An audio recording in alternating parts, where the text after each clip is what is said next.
Hi friends, my name is Emily and welcome back to my channel. Today I'm going to be doing my February reading wrap-up. I read 6 books in February, starting with Harry Potter and the Chamber of Secrets by J.K. Rowling. I've basically designed a course and I am teaching little lessons alongside vlogging the experience of rereading each book. I will link the playlist above where I talk about this in detail, but know that I had fun with it. That was obviously a reread. The next book that I read was Ungovernable by Therese Oneill. She wrote Unmentionable, I believe, all about Victorian ladies' underwear and like bathroom habits, and this looks at the Victorians' approach to raising children. I didn't enjoy this quite as much. It did come from my TBR. I guess I didn't find it as funny, and maybe it's because I'm not a parent and like the style of this book is back and forth between like a reasonable contemporary parent and Louise Oneill or Therese Oneill, who is speaking as if she were a Victorian woman. And so there's like a conversation going back and forth and it's supposed to be funny, and I wonder if it would be funnier if I had kids and if I were making like parenting decisions or reading parenting books. I don't know if I would recommend that you read this. Then for Lumos, our episode on Gothic literature and Chamber of Secrets, I read The Old Nurse's Story by Elizabeth Gaskell. This was a lot of fun. So basically the old nurse used to be the young nurse for Miss Rosamond. The old nurse is now telling the story of this time that she and Miss Rosamond went out to this spooky old manor house on the edge of the woods and had some supernatural experiences there. And it's just fun. It's just a fun, like, spooky Gothic story, and I really enjoyed it. If you have an opportunity to read it, it's worth it, I think. That was a reread for me. Then I read the new Becky Albertalli. She partnered up with Aisha Saeed, and they co-wrote Yes, No, Maybe So together. This tells the story of 2 teens who are getting involved in a local Georgia election. So Jamie is Jewish and awkward AF, and his family is really involved in the campaign. And Maya is Muslim, and a lot of the conservative candidates' proposals will negatively affect the Muslim community, and so she and Jamie are paired together to go door-to-door campaigning, and obviously they develop a relationship because it's a Becky Albertalli book. I think this is my least favorite thing that Becky Albertalli has been involved in, largely because I'm Canadian and I give very little fucks about a political system that I can't vote in. And like a significant portion of this feels super didactic, like, hey, you young person picking up this text, this is how you can get involved. Even though you can't vote, this is what you can do to make a difference. Like, it feels very shouty, feels very preachy, and yes, I could do similar things in Canada, but like there was a lot of explanation of how this election was working, what their odds were, and why they needed this to happen, or why they needed this to go this way. I didn't like it. If you are not American, I would not recommend that you read this. That feels really hard to say because I love Becky Albertalli, and I was so excited about this. I was hoping for more of a negotiation of like a relationship between faiths, like 2 faiths that can be quite like strict, at least in my experience. Like a lot of people will check Christian on a form and never go to church. I think that's true also in Europe. Like there are atheist Christians, like you celebrate Christmas, you celebrate Easter because they both involve food. My point being that it feels like I have encountered more actually religious Muslim folks and Jewish folks. Mind you, I do have a fairly like vibrant Jewish community in the area that I live. Like my high school had like a huge Jewish population because like the Hebrew school fed into my high school. So my perspective might be super biased. And so I was hoping for more of like an interfaith relationship, interfaith negotiation. Like, what does that look like if you are a practicing Jew and a practicing Muslim? Like, how do you negotiate a long-term relationship that might potentially involve like a merging of households, having children?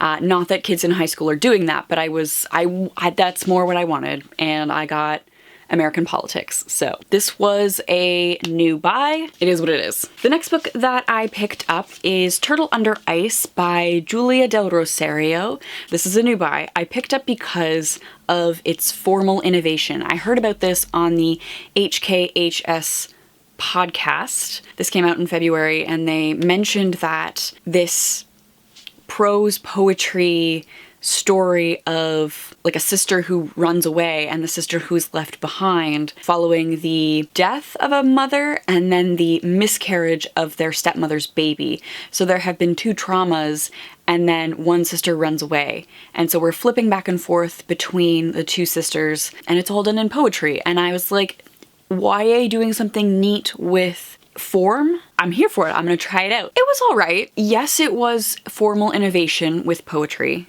but I don't really know what it achieved by switching form, right? Like, the same story could have been told just as effectively in writing, perhaps more effectively in like actual prose opposed to poetry. I think this was published because the Poet X was published, and I feel like the formal innovation there makes sense because your character is a slam poet. So why not tell her story in poetry? This could be a very straightforward YA narrative, and like the gimmick is it's poetry. I thought I'd give it a try. I don't hate it, but I don't think it's using formal innovation to its advantage, if that makes sense. Turtle Under Ice was kind of another miss this month. Oh, and then at some point I read and forgot to mark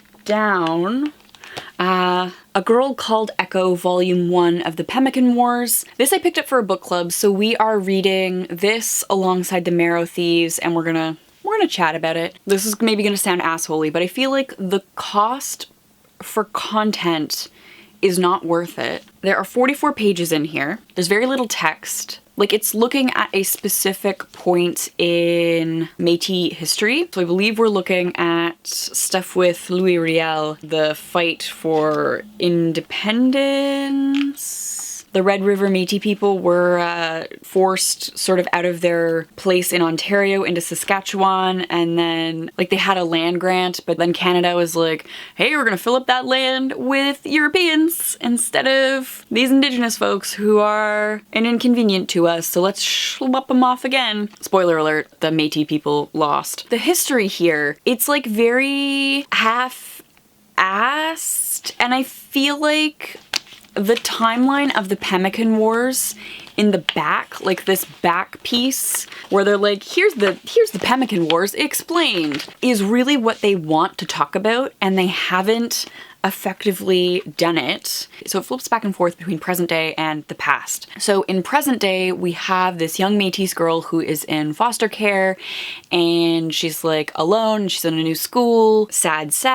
I say that sort of flippantly because we don't spend enough time, like I learned more about Echo, that she is a 13-year-old Métis girl adjusting to a new home and school, from the blurb on the back than you do from the story. I can see what is attempting to be done here, but I don't think it's been done well.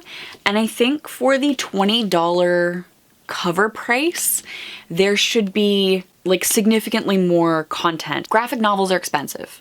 I know that graphic novels are expensive. You're looking at $25 to $35 for a graphic novel, and I get that there's a lot of labor that goes into it, but I don't think this is particularly well crafted. Like, I think it's taking on too much, and I feel like because this is a trilogy and there are 2 more volumes, each at $20 a cover price, if each of those stories is as sparse as this one, you are getting probably, and I hate to quantify it this way, but you are probably getting 1 normal graphic novel's worth of content spread across 3. So you're looking at $60 for like 1 satisfying, maybe debatably satisfying story versus like any other graphic novel. I just don't think it knows what it's doing, and it doesn't know how to do it effectively, and I didn't like it.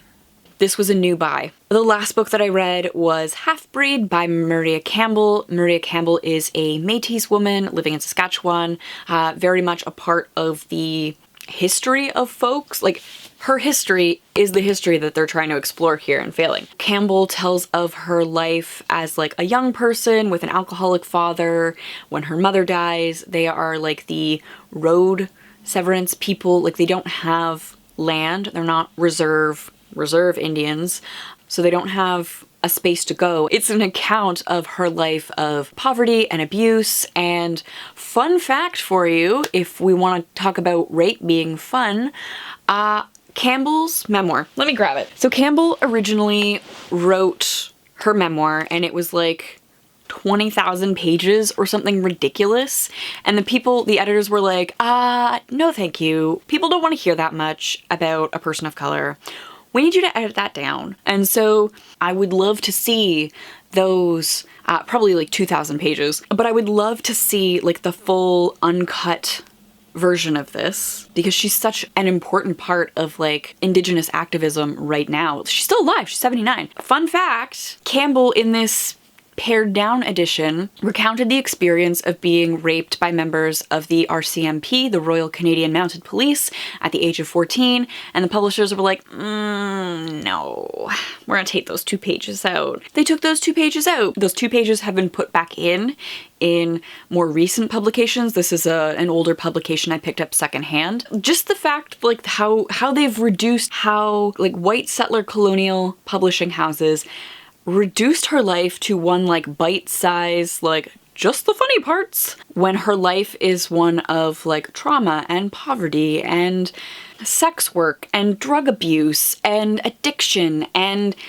losing your children, like having them taken away, like having to raise your siblings and then having them taken away and like split up all over the country in foster care. Like, that is a story that I would like to see all of, because as a white settler Canadian, I feel complicit in that system. Like, I benefit from that system that has essentially been a cultural genocide. I want to learn about this and take on that, I almost want to say cognitive dissonance, because all of this happened like way before my family got here, way before I was born. But I know that I benefit from this by the fact that I live here. And it's something that I feel like I have to grapple with. Doing the research for this, learning about this, thinking about this has been difficult and interesting. I cannot make the Lumos video happen the way I want. I initially thought that I could like super easily compare the blood purity issues in Harry Potter and the Chamber of Secrets to, I mean, obviously it's called Halfbreed. Métis comes from a French word for like of mixed blood. Métis people were often called half-breeds as like a derogatory term, and I thought I could do some sort of teaching there, teaching about Métis history alongside like wizard blood purity thing and like prejudice in both the real and the fictional. And I just don't feel as a white settler qualified or that I have a right to cover that at all. It's not respectful to compare the cultural genocide of Indigenous folks in Canada, First Nations, Métis, Inuit, to Harry Potter. I don't think I'm the person to do it, and like, if it can be done, it shouldn't be me. So that was a reread. So this month I read 1, 2, 3, 4, 5, 6, 7, the one I forgot to write down. Forgot to write the Pemmican Wars down. That's how much I really didn't like it. I read one thing off my TBR, 3 new buys, and 3 rereads. That being said, stay tuned for my next video where I have specifically pulled things from my TBR, no new buys, all TBR, that I want to read this month in March. Thank you all so much for watching. Thank you to my patrons who make videos like this and long-form projects like Lumos possible. If you are interested in becoming a patron and supporting the channel, links to the Patreon page are in the description box down below. I'll see you soon. Bye.